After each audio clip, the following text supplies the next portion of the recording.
And so it is with tremendous pleasure that I am thrilled to present to you. And I ask you to show your St. Louis Community College spirit and welcome to the stage our keynote speaker for the 2017 Professional Development Day, Marie Christine Williams.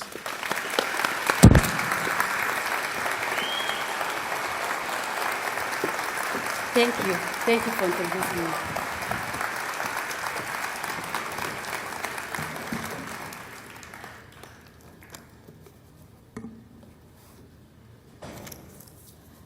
Hi, everyone. My name is Marie Christine Williams. I'm an author, a mother, and I'm a public speaker. But I'm also a survivor. I am a survivor of Rwandan genocide of 1994. At that time, I was only 14 years old, starving, injured, desperate to find someone to protect me and to save me. But today, I became a strong person. I became a very, very positive person who loves people. I worked so hard to not use my past to hurt others. I am today using my past to help people who is in need today. And that's why I'm standing here in front of you to share my story. First of all, I just want to share briefly about my childhood, my background, where I came from. My father was a Black Tutsi from Rwanda, and my mother was a Jewish Holocaust survivor from Romania. My parents were both in college. They were both students in Bucharest. They were very young, rebellious. I now understand why they both were deeply troubled children. After I was born, my parents divorced. My father went back to Rwanda. My mother decided that she did not want us anymore in her life. So my grandmother raised me. So I stayed in Europe until I turned age 6. My grandmother taught me a lesson of life, that I was loved. After my mother left us, my grandmother took up responsibility to be my mother. She raised me with love. She hugged me when I needed a hug, and she wiped my tears when I was crying.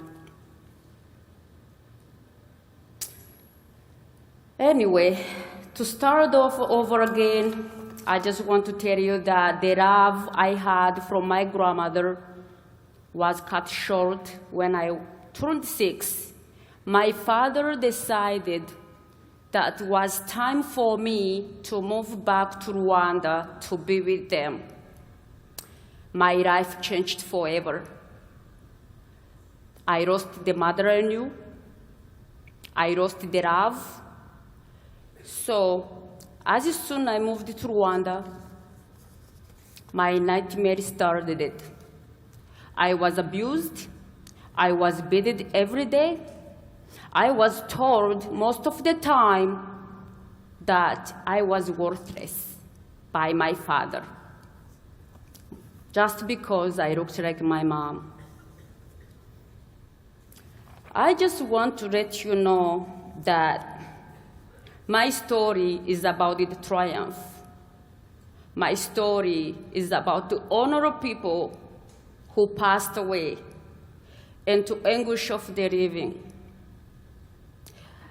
The generosity of some people who risked their lives so I might live. Right now, is so many reports about mass killings in many different countries. But for me, it has took me 22 years to even want to share my story. I tried so hard to run away from my past. I tried to hide the pain. It didn't work. I tried to get help. Nothing saved me, nothing worked for me. But my higher power is always important to believe in something. I don't know what you believe in, but my higher power is God. That's mine. For you, you have to have something to live for.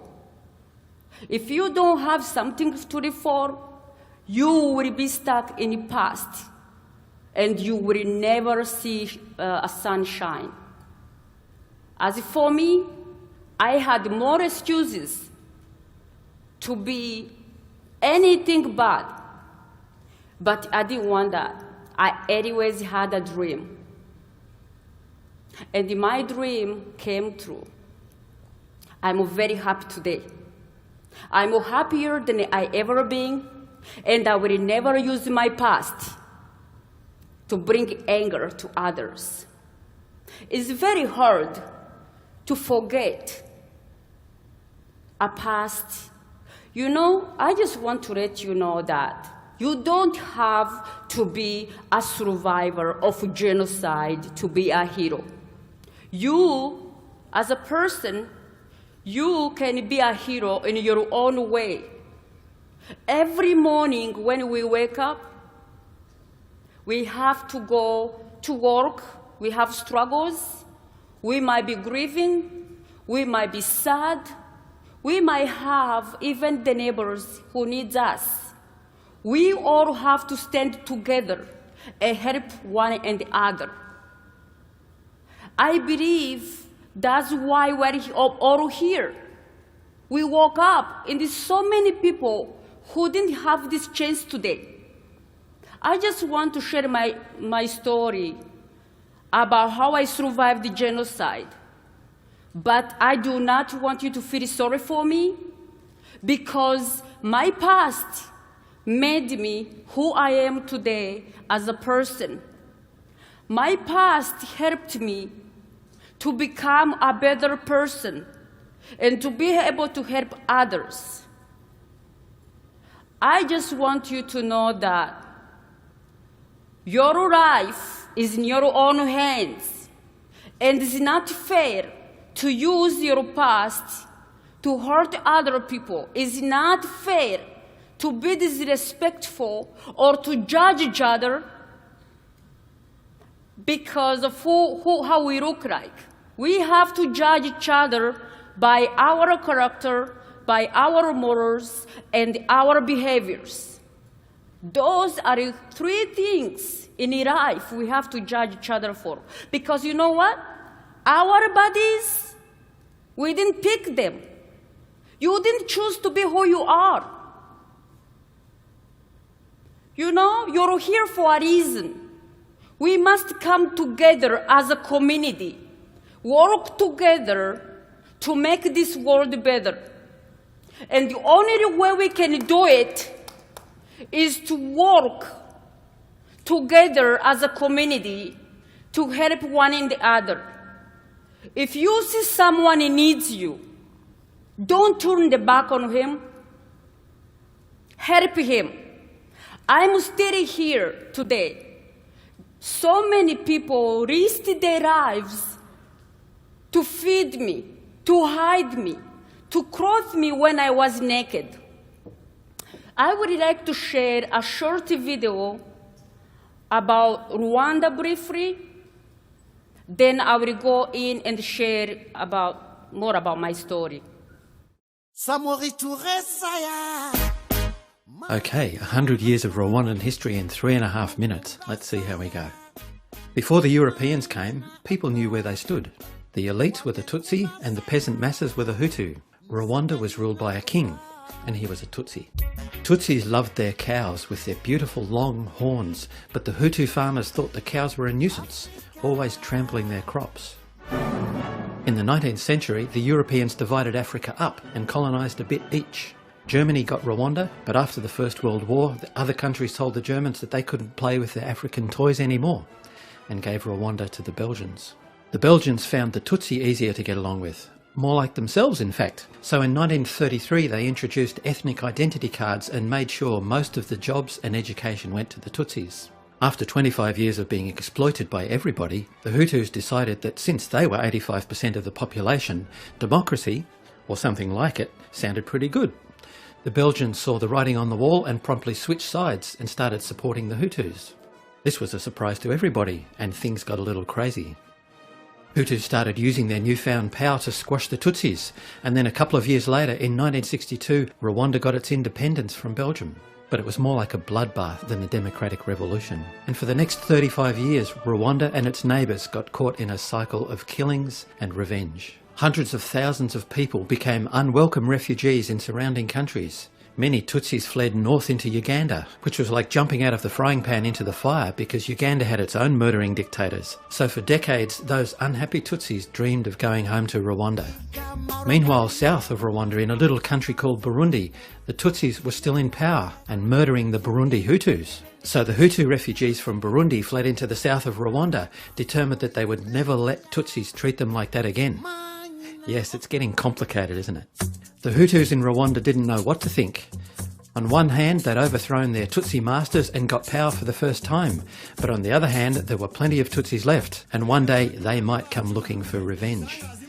The Hutus were very afraid, and some of them decided that if things ever got ugly again, they wouldn't make the same mistake twice. Next time, they'd wipe the Tutsis out completely. Meanwhile, huge amounts of foreign aid money was ending up in bank accounts of corrupt Rwandan government ministers. But life wasn't getting any better for ordinary Rwandans. In 1989, world coffee prices collapsed and hundreds of thousands of Rwandan farmers lost their incomes.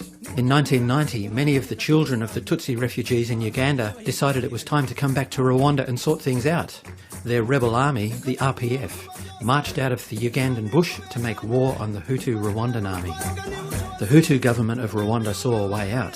They got on the radios, they made speeches. The Tutsis are coming, those snakes and cockroaches will murder your children, they'll take away your land and they'll turn you into slaves. A few other countries tried to get the two sides talking, but it was no use. The leaders weren't about to give up their power, they kept stirring the crazy pot until Hutus were nearly out of their minds with fear. On the 6th of April 1994, the Rwandan president's plane was shot down, and the message went out. Those Tutsis have killed the president. It's time to get to work. Kill them all.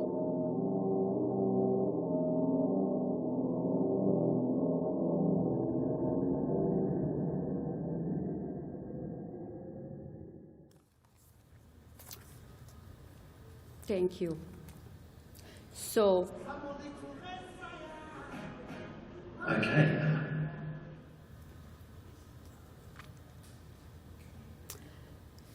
this is my genocide memories. The violence came in my town. And that time, I was at my father's home. Everything changed after our president died. Of course, the bad people, our neighbors, people we grew up with, people who came to our homes, to ask some sort, they're the ones who turned against us. So every neighborhood made a list about who is Tutsi in each neighborhood. So they had a list. By the April 7th, a day after the president died, everyone had a list of who they are going after. And my home was one of them. That means me, a Tutsi, and many others. They had a radio, Hutu radio, which everybody were communicating, listening to it. they would tell all the Hutus, you must kill them all. It was so much anger from those Hutus because of the jealousy that they wanted everybody dead. So I remember sitting in my father's backyard. I heard my neighbors screaming. I didn't really know what I was going to do or what was going on. I became very curious. I was a very curious young girl. I climbed the ladder to check to my neighbor. That's where I saw one of the girls who was my good friend growing up. She was running for her life. Then I saw a man with a machete after her. I got very scared. I fell back on my back. I tried to get up, to run in my home and tell everybody what was going on, but it was too late. My house was next. My house was attacked. I didn't get a chance to go back in my home. That's actually why I'm still standing here today. I hid in my backyard for a while. I heard my family screaming. I heard my neighbors screaming. I smelled the smoke. I panicked. I waited in my hiding spot until everything was quiet. I took off and I went to my neighbors. I thought he was going to help me and save me and protect me, but he didn't. He turned his back on me. He told me, I'm going to count to 3. If you don't run, I'm going to shoot you. We don't want any Tutsis around here. He grabbed his gun while he's counting. He shot me in the leg. I kept running. I didn't even feel it. I took off running toward the jungle. I was hungry. I was tired. I was scared as a teenager. But something kept me alive.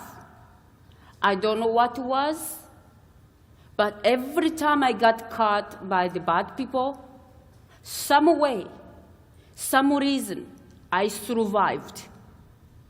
With no food, no shoes, no clothes.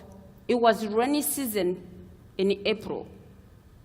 It was very cold, but I didn't die. And I'm still thankful for that. I kept running, hoping that tomorrow someone would come and save me. No one came. The world turned their back on all of us. Everyone watched us dying, and nobody helped us. I remember seeing a UN truck leaving towards the airport. I was hiding in the bushes next to the road. I ran quickly, and I stopped in the middle of the road, and I waved. They told me they can't take me. I told them I'm a mixed French, Romanian, and Rwandese. He goes, no, we can't take you. We're not allowed to take anyone. They left me there. But as soon as they left, it was those bad guys, actually, they were hunting for them. Those UN peacekeepers, they all got killed because they were not allowed to shoot and to defend themselves. I tried to stay alive. Not even a day I got caught by those bad guys. They kept me on the side of the road. One of the guys asked me to take my clothes off. Of course I had to. I'm standing there naked. I'm just a child. Few seconds later, it was a big truck with many people in it. He